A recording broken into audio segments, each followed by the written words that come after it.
So hello everyone, कैसे हैं आप सब? I welcome you all on this channel and in this video we are going to discuss a GATE Data Science 2024 question related to concept of vector spaces and system of linear equation.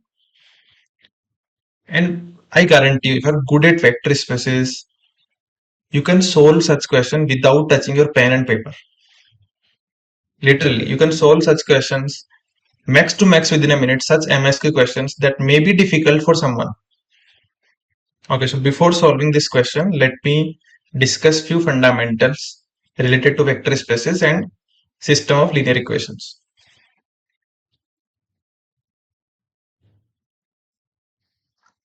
पहले अपन बात करते हैं system of linear equation के लिए ax is equal to b. ठीक है, यहाँ पे x क्या होता है? सॉल्यूशन होता है सिस्टम ऑफ लीनियर इक्वेशन का। दो चीजें हो सकती हैं, या तो सॉल्यूशन एग्जिस्ट कर सकता है या सॉल्यूशन एग्जिस्ट नहीं कर सकता है। अगर सॉल्यूशन एग्जिस्ट कर सकता है तो भी दो चीजें हो सकती हैं, यूनिक सॉल्यूशन हो सकता है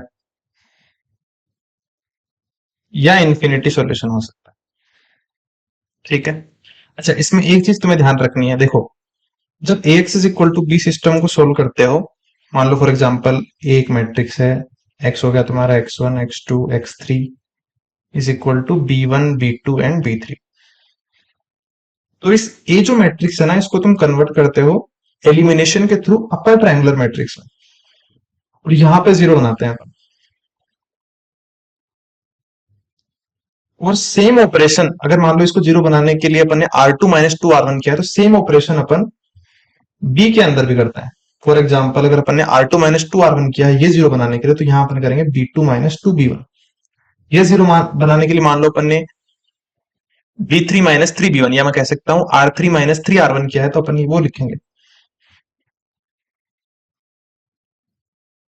तो जैसे जैसे अपन रोज के ऑपरेशंस करते जाते हैं, वैसे वैसे अपन इस बी को भी उसी के हिसाब से चेंज करते जाते हैं। जैसे तुमने पढ़ा होगा ऑगमेंट मैट्रिक्स है ना, इस बी को यहाँ कंबाइन कर देते हैं इस मैट्रिक्स में और साथ के साथ चेंज करते हैं, वो एक ही बात है। ठीक है, इसमें तुम्हें ध्यान क्या रखना है, अगर मान लो तुम्हारी कोई भी रो लीनियरली डिपेंडेंट है,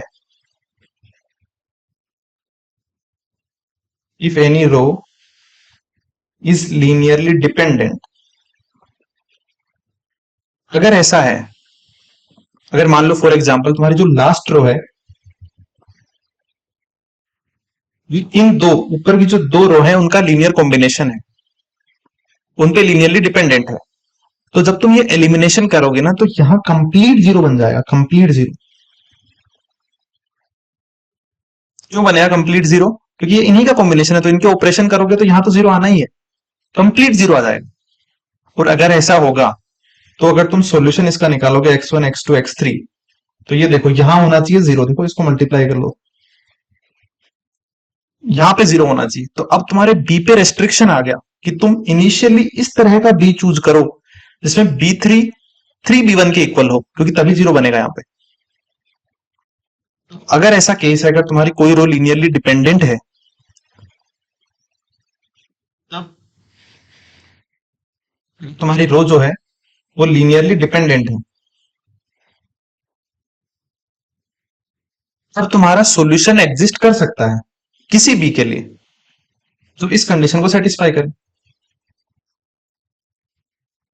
और सॉल्यूशन एग्जिस्ट नहीं भी कर सकता है अगर ऐसे बहुत सारे बी होंगे, वहां पे B3 equal to three b one नहीं होगा, उस केस में सॉल्यूशन एग्जिस्ट नहीं करेगा।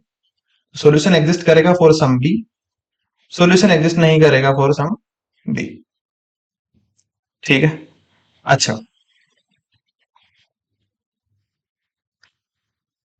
अब अपन ने सॉल्यूशन एग्जिस्टेंस की तो बात कर ली। अब अगर सॉल्यूशन एग्जिस्ट करता है तो यूनिक होगा या इन्फिनिटी सॉल्यूशन होगा, उसकी बात करते हैं। तो देखो, जो सॉल्यूशन होता है ना ax is equal to b का, उसको अपन लिखते हैं x is equal to x particular plus x n क्या होता है? Null space. और इस नल स्पेस की जो डायमेंशन होती है वो होती है number of linearly dependent columns के इक्वल।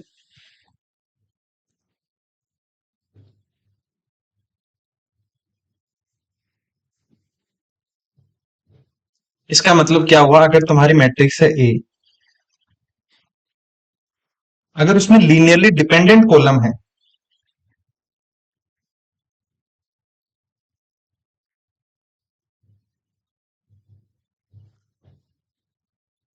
तो इसकी डायमेंशन एक या एक से ज्यादा होगी, क्योंकि अगर एक भी हो गया तो एक हो गया, एक या एक से ज्यादा होगी। और ये पूरा स्पेस है, नल स्पेस, स्पेस में इन्फिनिटी वेक्टर है। अगर इन्फिनिटी वेक्टर है तो सॉल्यूशन के अंदर भी इन्फिनिटी वेक्टर होंगे और अपने इन्फिनिटी सॉल्यूशन होंगे। अगर तुम्हारा कोई भी लीनियरली डिपेंडेंट कॉलम नहीं है, मैं लिख सकता हूं नो लीनियरली डिपेंडेंट कॉलम्स, या इस बात को मैं ऐसे भी कह सकता हूं कि सारे कॉलम्स लीनियरली इंडिपेंडेंट हैं, तब तुम्हारे एक्सएन में सिर्फ और सिर्फ एक जीरो वेक्टर होगा, ऊपर डायमेंशन होगी नहीं। तो यहां पे तुम्हारा जो सॉल्यूशन होगा सिर्फ पर्टिकुलर सॉल्यूशन होगा, यानी unique solution.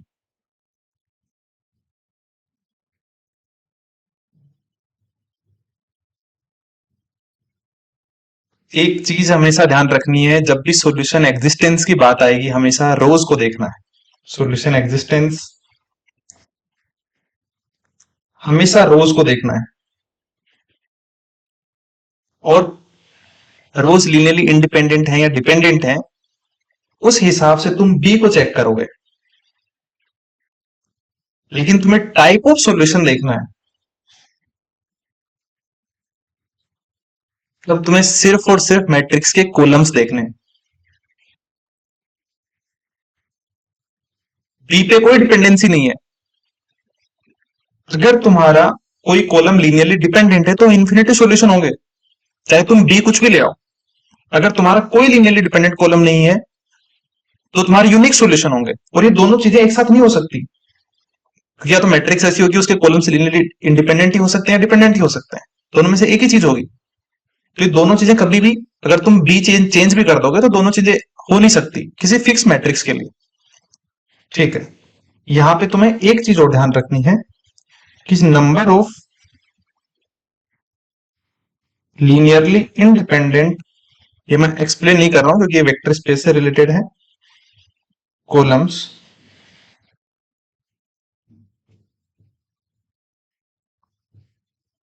is equal to number of linearly independent rows।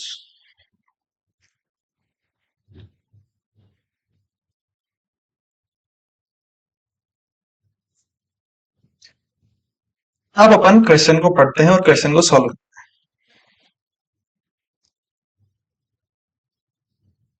Which of the following statements are true. So there exist m belongs to R three cross three, तो एम एक matrix है three cross three की। P और q दो vector हैं R three के, such that m x is equal to p and m x is equal to q. M x equal to p has a unique solution and m x is equal to Q has a infinity solution. तुम्हारी matrix M same है, तो ऐसा हो ही नहीं सकता कि तुम P करो या बी को जो है x is equal to b में, या यहाँ पे जो m x is equal to p करो या m x is equal to q करो, तुम्हारी एम सेम है, तो भाई ये तुम बी तुम्हारा चेंज करते रहो कोई फर्क नहीं पड़ेगा, या तो यूनिक ही होगा या इन्फिनिटी होगा, दोनों एक साथ नहीं हो सकते सेम मैट्रिक्स से, क्योंकि ये मैट्रिक्स की प्रॉपर्टी है। गलत बात चीज है। दूसरा क्या है, there exist m belongs to R three cross three, P belongs to R3, Q belongs to R3 such that mx is equal to P has a no solution and mx is equal to Q has infinity solution। ये अपने को देखना पड़ेगा, no solution और infinity solution. तो जो तुम्हारी m है वो है three cross three, no solution और इन्फिनिटी सॉल्यूशन।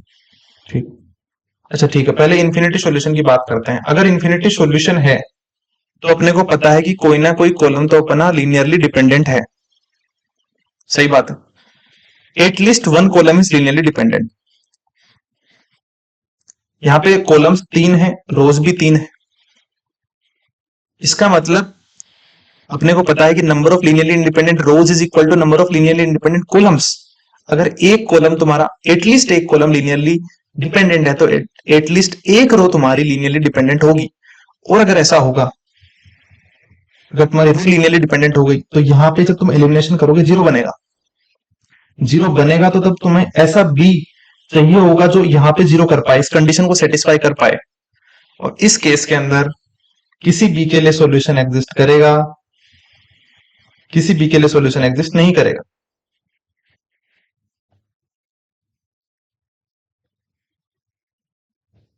ठीक है, तो अगर अपना इंफिनिटी सॉल्यूशन है किसी m के लिए और p के कॉम्बिनेशन के लिए, तो सेम मैट्रिक्स होते हुए इस तरह का भी b यानी कि p की जगह तुम q कर दो, वो पॉसिबल है।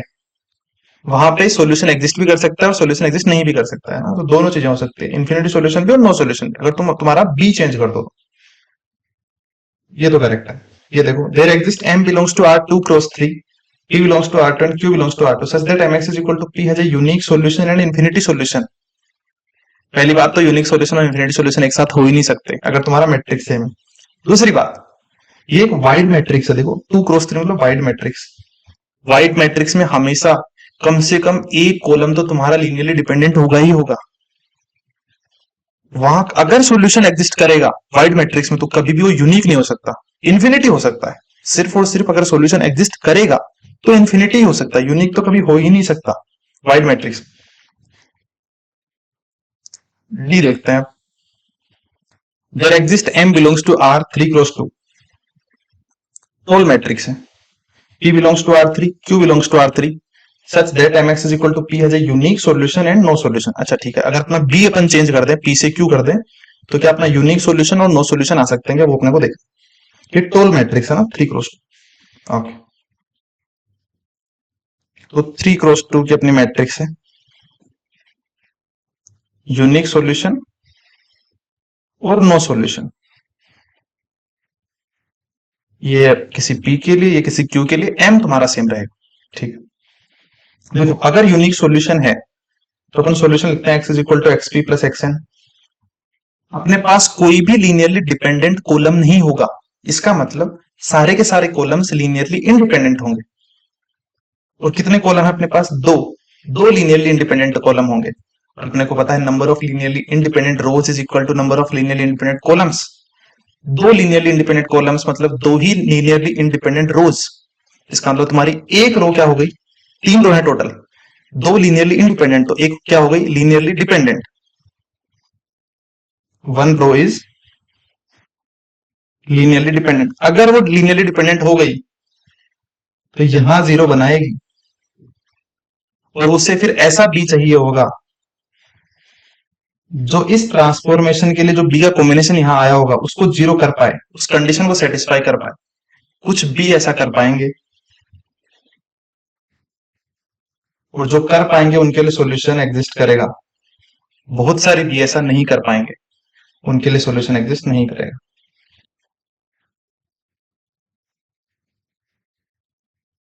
अगर तुम्हारा यूनिक सॉल्यूशन है किसी बी के लिए, तुम्हारा सॉल्यूशन एग्जिस्ट करता हो, यूनिक सॉल्यूशन है किसी बी के लिए, अगर तुम बी चेंज कर दो, बी से क्यू कर दो, तो तुम्हारा नो सॉल्यूशन भी हो सकता है। Okay, so option D is correct. Okay, so we are done with the question, and such questions you can solve max to max within a minute if you are good at vector spaces, your fundamentals. Okay, so we'll meet in the next video. Thank you very much.